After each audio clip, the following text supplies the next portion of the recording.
A gente está vendo, né, principalmente hoje, olhando aqui para os mercados, bem cautelosos em relação a várias questões que estão pesando muito. Tem toda a questão lá fora, ainda em definição do cenário eleitoral nos Estados Unidos, tem também expectativa de CPI, mas teve China ainda também trazendo peso ainda, né, sobre essa política de tolerância zero de Covid. E aqui no Brasil, toda em definição do cenário político ainda, né, em relação à grande preocupação aí para os investidores, a gente está vendo aí em relação a não ter esses nomes definidos, pelo menos os principais indicados ali aos cargos, né, ministeriais do candidato eleito aí, do Lula. O mercado não gostou muito, né, quando se falou ali no nome, no possível nome até de Fernando Haddad para a pasta da economia, mas eu queria entender a sua visão em relação a todas essas incertezas, principalmente também em relação à questão de teto de gastos, que já tem aí, né, sinalização para fazer uma mudança para o ano que vem. Quais setores que você acha que são mais sensíveis e que podem demorar até, né, para conseguir se recuperar diante desse pessimismo que muitos investidores trazem em relação a essas pautas políticas aqui internas?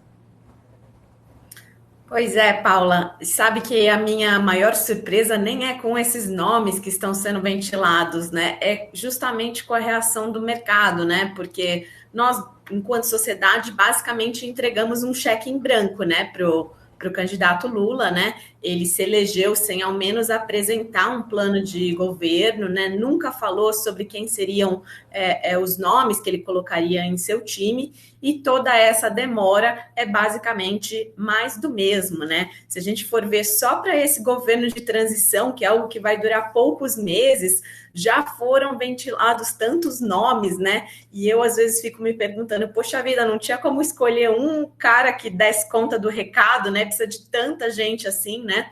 Então, tudo isso realmente é muito surpreendente, mas eu não diria que inesperado, dado como foi a campanha, né, do candidato Lula até o momento. Como você bem pontuou, é um momento de muitas incertezas, né?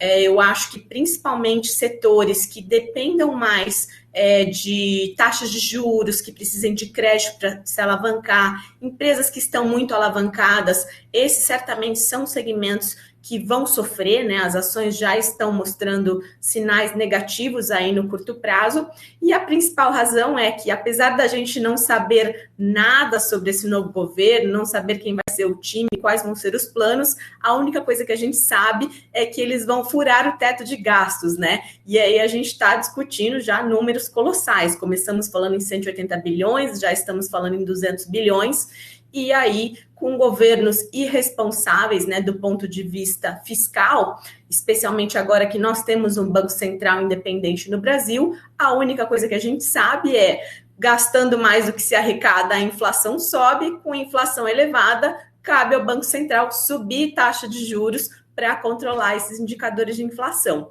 Então, inicialmente, a gente estava discutindo uma queda, né, de Selic, eventualmente no primeiro semestre agora de 2023. A discussão dos economistas era mais quando, né, isso ia acontecer, e essa pode ser uma redução que eventualmente fique para um futuro mais longínquo, né? Então, ações de empresas alavancadas sofrem, e ações de empresas mais cíclicas, né, como, por exemplo, construtoras, toda a parte do segmento imobiliário que depende muito de crédito, são segmentos de muito longo prazo, estão sofrendo bastante, Paula. Eu acho que esse é um principal, assim, um panorama inicial que eu consigo te dar com as informações que a gente tem até agora.